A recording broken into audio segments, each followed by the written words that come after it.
Have you ever wondered how a single stubborn Italian sailor sailing under a Spanish flag could accidentally trip over an entire continent and accidentally change the fate of the whole world? Well, what if he didn't? What if Columbus never discovered America? No, really. Forget your history classes. Forget the 1492 Columbus sailed the ocean blue rhyme. Imagine that the weather got worse, the funding dried up, or Columbus just missed. Today, we're going to dive into a fascinating alternate history where the New World stays hidden just a little bit longer, and Europe, quite frankly, panics. Let's rewind to the late 15th century. Europe was doing, well, okay-ish. Pretty much every educated person at the time knew that.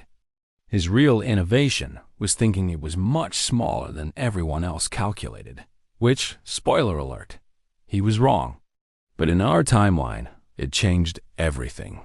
The trade networks, the rise of Spain, the fall of native empires, and even what's on your dinner plate. But luckily for him, there was a huge unknown continent in the way to catch his ships before everyone starved to death.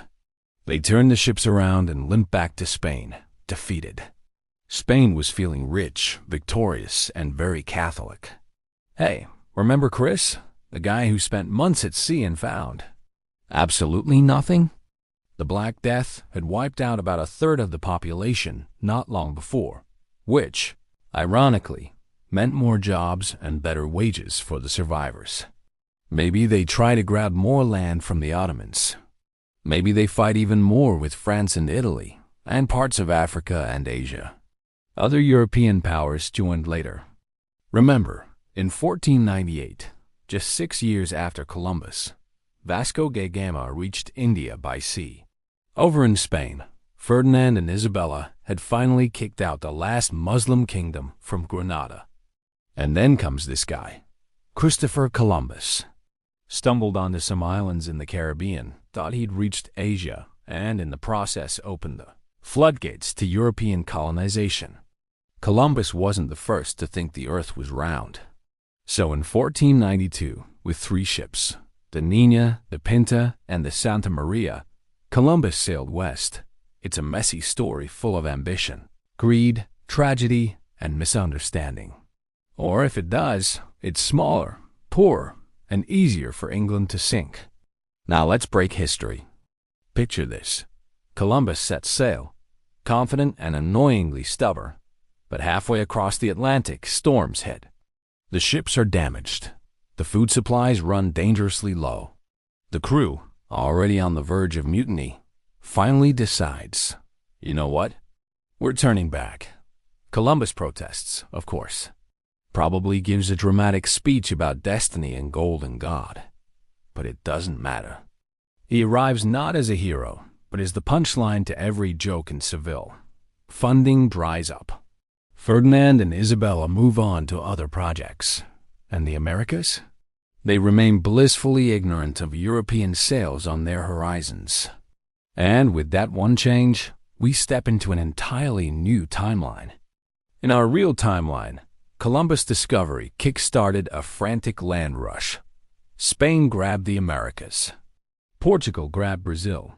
Without Columbus, the Spanish crown keeps focusing on the Mediterranean and North Africa. Meanwhile, Portugal keeps doing what it does best, sailing around Africa. Without the tempting riches of America, Spain might decide to compete directly with Portugal for control of Asian trade routes. Result? Possibly even more wars between Spain and Portugal over trade outposts in India, Indonesia, and beyond. And yes, maps would look hilariously different. Huge blank space across the Atlantic, labeled something like "Here be sea monsters." Or maybe nothing at all. Here's where it gets interesting, and kind of sad. In real life, Spain got filthy rich, at least temporarily, thanks to the massive shipments of silver and gold from the Americas.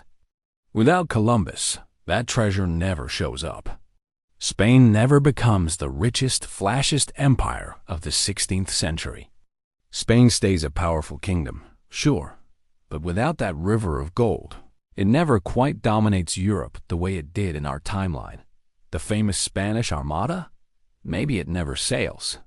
And speaking of England, without Spain hoarding gold and colonizing half the planet, England, France, and the Netherlands might look elsewhere much earlier. Maybe they explore northern routes to Asia.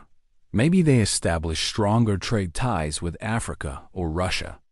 Either way, Europe's economic balance of power could look completely different, and Spain might end up as just another mid-tier kingdom instead of a global superpower. So, let's fast forward.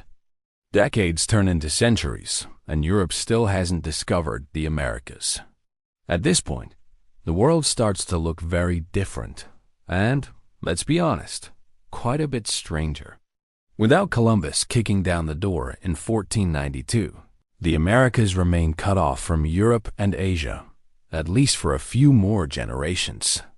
Native empires like the Aztecs, the Maya, and the Incas continue to grow, fight, invent, and trade with each other.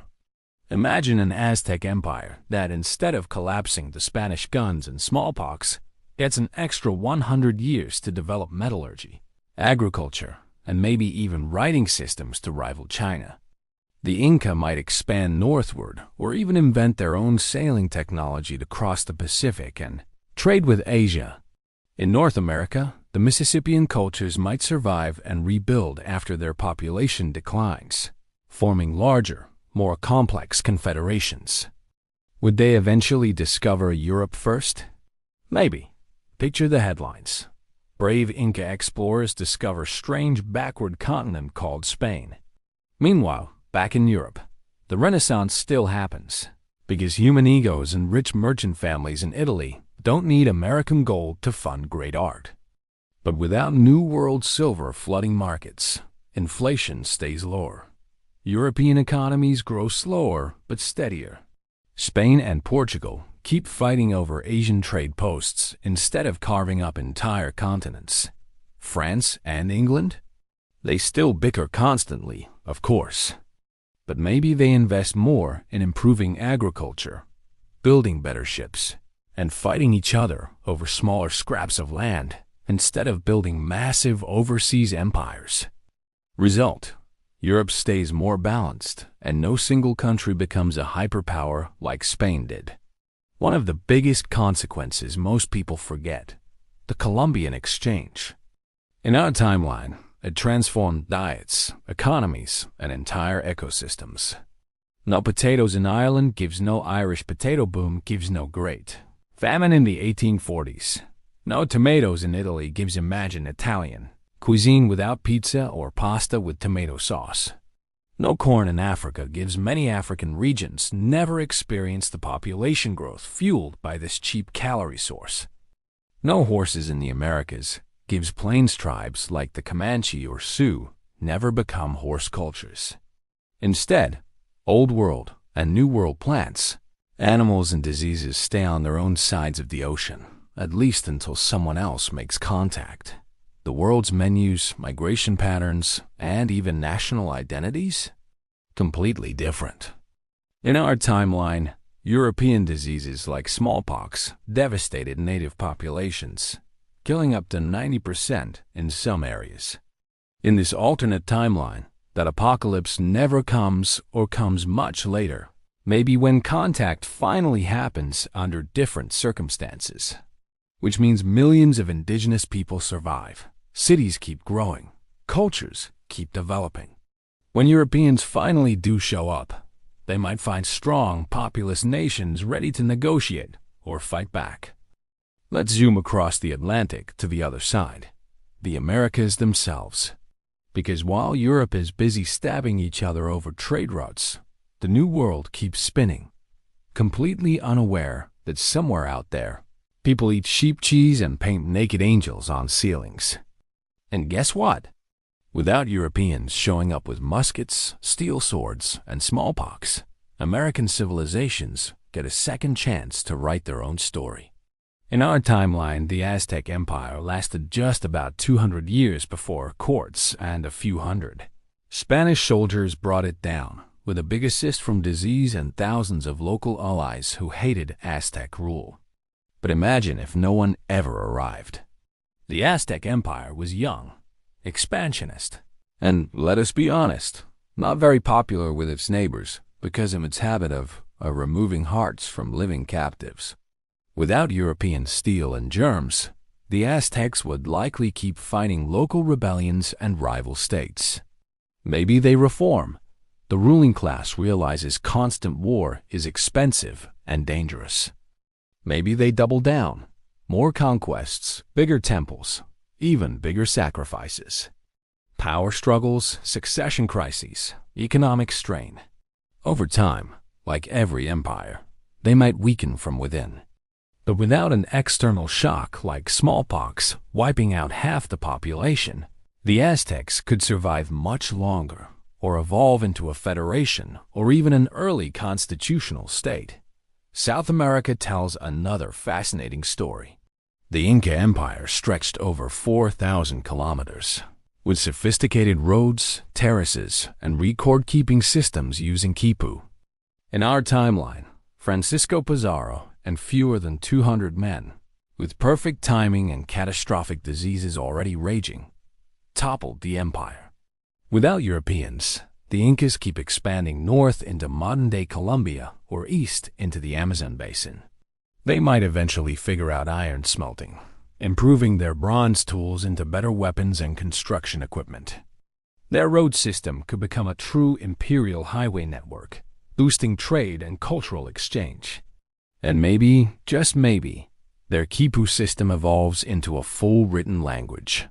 Over a few centuries, the Inca could rival any old world empire in size, population, and complexity. Many people imagine pre-Columbian North America as only scattered small tribes, but that is a huge oversimplification. Before European contact, the Mississippian culture built cities like Cahokia, which at its peak, around 1100 AD, had tens of thousands of residents, massive earth mounds, and complex trade networks.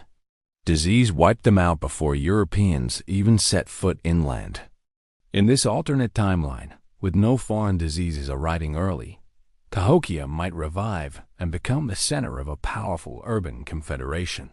Further north and east, the Iroquois Confederacy could grow beyond 5 nations into a larger political alliance, creating something resembling an early democracy. Plains cultures wouldn't get horses from the Spanish, but they'd keep refining agriculture, trade, and governance. Without constant European pressure pushing tribes off land, North America's population keeps rising, cultures get more complex, and urban centers could emerge along major rivers and lakes. People often ask, would American civilizations eventually invent gunpowder, the wheel, or large sailing ships? Hard to say, but here's what could push them. Larger empires create more need for transport, and logistics gives more wheeled carts, even if roads have to be rebuilt. Coastal states like the Chimú before the Incas already had large reed ships. Next step, ocean-worthy wooden ships. Metallurgy.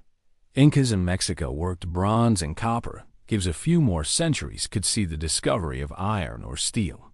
So yes, given time, some civilizations might reach medieval-level technology independently, then move beyond. Another possibility, without the shock of disease and conquest, different American states might see each other less as constant enemies and more as trade partners or allies. Imagine an Aztec-Inca alliance exchanging gold, textiles, and exotic foods, or large pan-continental trade networks connecting the Mississippians in the north, the Mesoamerican city-states, and the Andean highlands. Cultural exchange could spark new ideas, technologies, and philosophies. The absence of Europeans doesn't mean the absence of history. Oral traditions would keep growing richer. Perhaps eventually, writing systems emerge independently. In this timeline, maybe it's revived and standardized. The Aztecs already had pictographic codices. Given more time, they could develop into true phonetic scripts. The Maya had writing, though fragmented by the post-classic period. Libraries of bark paper codices or quipu archives could record entire dynasties, scientific knowledge, and philosophical debates. The Oxford or Alexandria of the Americas. Okay, here's the funny bit. The Incas had llamas, but llamas can't carry a grown man. So, no epic cavalry charges. Sorry.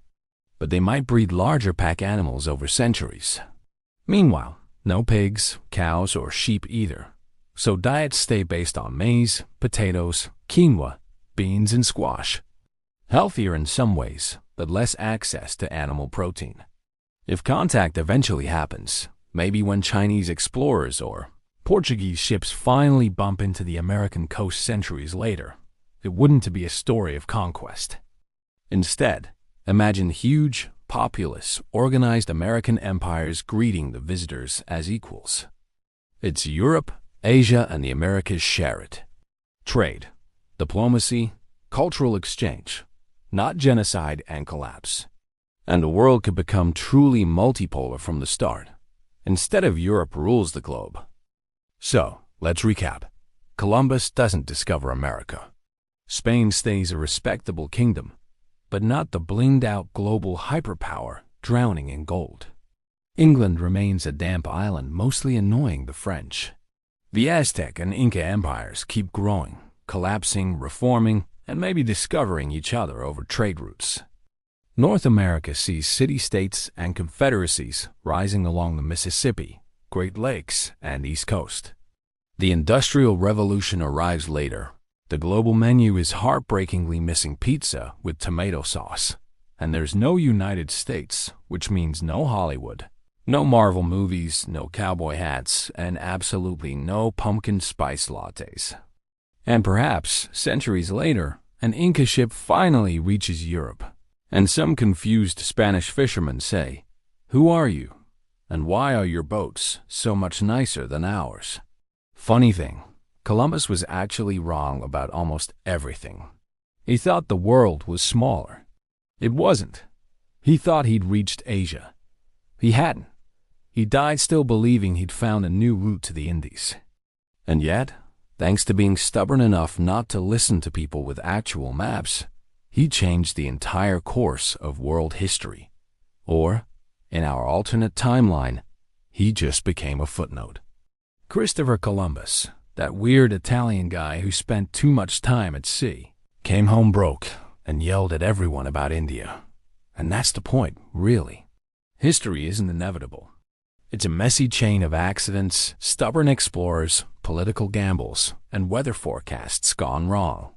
Change one link, one storm in the Atlantic, one canceled Royal Grant, one sailor turning the ship around, and the whole story unravels into something no historian could have predicted. A world without America discovered by Columbus isn't just a different map. It's different wars, different empires, different food, different art, different songs, and different people telling different stories. So, what do you think? Would the world have been better off without Columbus finding America? Or worse? Or just different? Drop your what-if theories in the comments. We read them all. And if you enjoyed this little historical detour, why not do something our timeline did invent? Hit the like button, subscribe, and ring that notification bell so you don't miss the next episode of What If. After all, the only thing more unpredictable than history is the YouTube algorithm. See you next time.